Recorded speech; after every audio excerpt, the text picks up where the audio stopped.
बिस्मिल्लाहिर्रहमानिर्रहीम। अस्सलाम वालेकुम। वाइटनिंग एक ऐसा टॉपिक है जो हर कोई सर्च करता है और हर कोई जानना चाहता है कि हम गोरे कैसे होंगे। तो बहुत से मेथड होते हैं गोरा होने के, जिसमें से मैं एक आपको बताने लगी हूँ। तो ये जो है थाईलैंड की प्रोडक्ट है और ये वाइटनिंग कैप्सूल हैं। फ़िरोज़न कोलेजन के नाम से हैं। इसके अंदर कोलेजन है और ग्लूटाथायोन है। ग्लूटाथायोन एक ऐसा इंग्रेडिएंट्स होता है जो एंटीऑक्सीडेंट होता है, जो हमारी बॉडी के अंदर वाइटनिंग प्रोवाइड करता है। ये हमारे ब्राउन कलर को कंट्रोल करता है। ये स्किन लाइट एंड ब्राइट करता है और इसकी प्राइस है 3500। ये मैंने दराज से ऑर्डर किया था। इसकी मौजूदा कीमत क्या होगी मुझे अंदाज़ा नहीं है। 2 मंथ पहले मैंने ये ऑर्डर किया था। अच्छा, ये मैं बता दूँ कि प्रेग्नेंट लेडीज़ के लिए नहीं है और जो लैक्टेटिंग मदर्स हैं उनके लिए भी नहीं है, और बॉयज़ एंड गर्ल्स दोनों इसको यूज़ कर सकते हैं। और इसमें सिर्फ ग्लूटाथायोन नहीं है, इसके अलावा बहुत सारे इंग्रेडिएंट्स भी हैं जो कि हमारी बॉडी को अंदर से हमारी स्किन को लाइट करता है।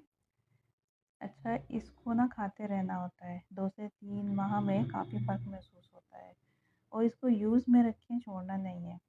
अच्छा, इसके इंग्रेडिएंट्स में शामिल हैं grapes extract, strawberry, raspberry, glutathione, tomato extract, vitamin C और हाइड्रोलाइज्ड कोलेजन इसके अंदर मौजूद हैं। इसके अलावा भी और ऐड हैं ये ख़ास से, और दिखने में कुछ इस तरह के होंगे। ये मैं काफ़ी सारे खा चुकी हूँ, ये थोड़े से रह गए हैं और मैं एक कैप्सूल आपको दिखा भी देती हूँ। ये ऑफ वाइट कलर का होता है। 60 कैप्सूल इसके अंदर मौजूद होते हैं और इसकी कोई स्मेल नहीं होती।